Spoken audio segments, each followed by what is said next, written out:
So 22-year-old was shot to death by some teenagers, one of whom was 17, Michael Dwayne Jones, and Chauncey Allen Luna, who's 16, and they shot and killed Chauncey Allen Luna, apparently firing the shot, 16-year-old, shot and killed Christopher Lane, 22 years old, from the back seat of a car. Kind of a classic drive-by shooting. But he was targeted not because he was from another gang or because he had stolen from them. They didn't even know who he was. It was completely random. And he's a white guy. And these two guys are black guys. Now, there's a third guy in the car who's either white or part white or mostly white, or the New York Times, hasn't labeled him as a white Hispanic or anything like that, so we have a useful guide to his racial composition like we did with George Zimmerman. But this is being called just, a random murder, a street crime. And the police down there and, the White House and liberals say, well, there's no and Alan Colmes yesterday, there's no reason to believe there's a racial component to this. That, of course, is what we would politely refer to as a lie.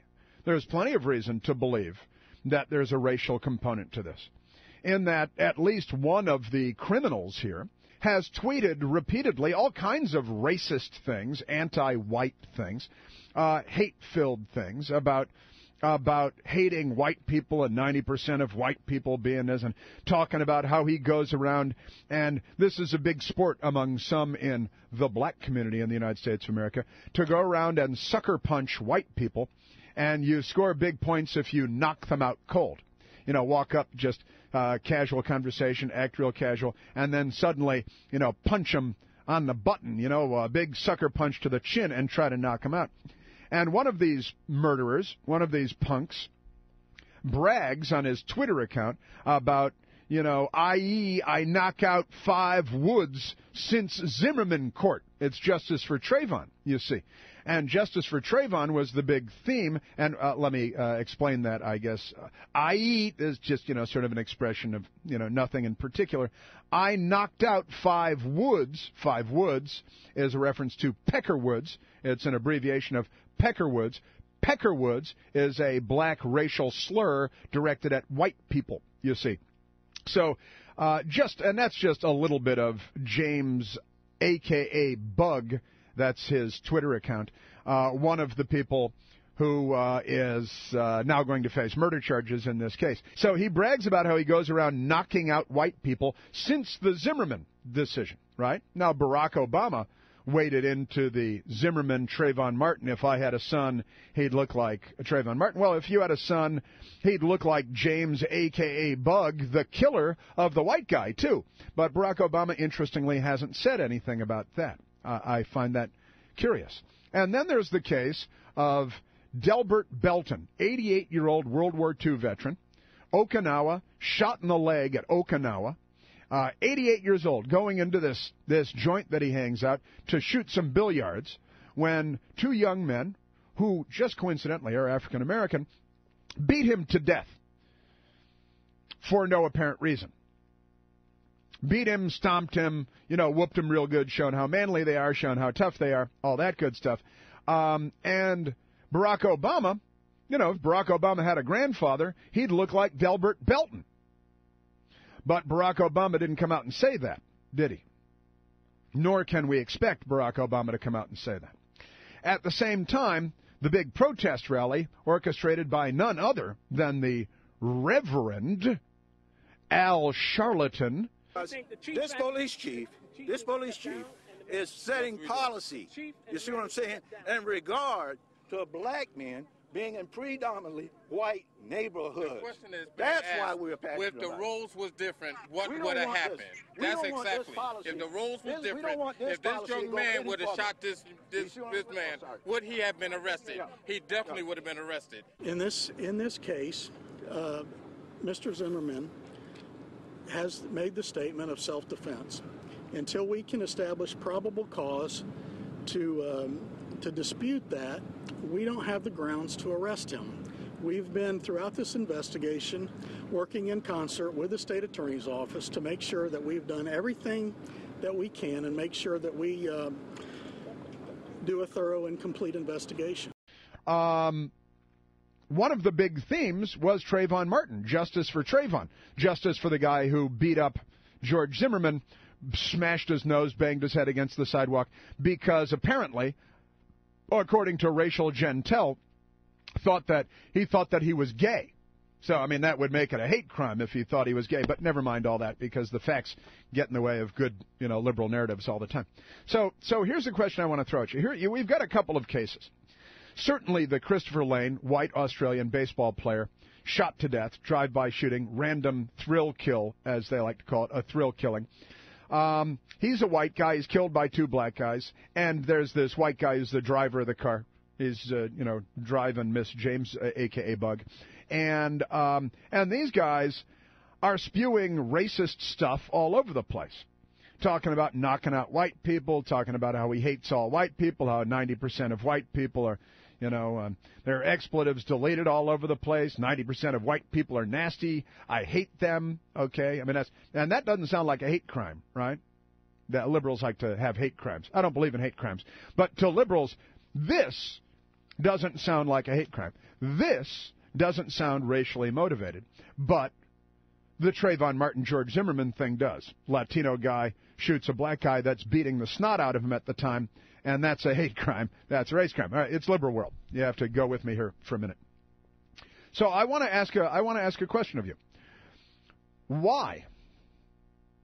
Why is the Christopher Lane story not a national story about race, when the Trayvon Martin, George Zimmerman story is? Why is the Delbert Belton story not a national story about race, when the Trayvon Martin, George Zimmerman story is? Why is the news media not treating these stories the same way they treated the George Zimmerman, Trayvon Martin story? Why is the White House not responding? The President of the United States, our first black president, who had a white grandfather that was a World War II veteran, that was comparable in many ways to Delbert Belton. Why does Barack Obama have not have anything to say about this? Why does Barack Obama not have anything to say about the killing of Christopher Lane? Why is the news media the white guy treating these stories so different? And the Reverend Al had a bunch of stuff to say about it. None of it makes an awful lot of sense. Dana writes, are you going to issue a statement regarding the Chris Lane murder? Good question, Dana. She's referring to the tragic story of the Australian student here in the U.S. on a baseball scholarship who was brutally murdered last Friday in Oklahoma. Police say he was killed by these three teenagers, all of whom were arrested just hours after the shooting. According to the Huffington Post, police say the victim was chosen at random and have not ascribed any racial motive to the killings. Well, but the police in Florida had not ascribed any racial motive to the killing. So they've got that in common. That's not a difference. That's something, he points to it as a difference. It's not a difference. It's something that they have in common. And it's his TV show, not his radio show, that he's saying this on. And so these three, so they've got these mugshots, and it's like, black guy, kind of white guy. I think he's mixed race. I think he's white Hispanic or white black or white something else. That's what I think.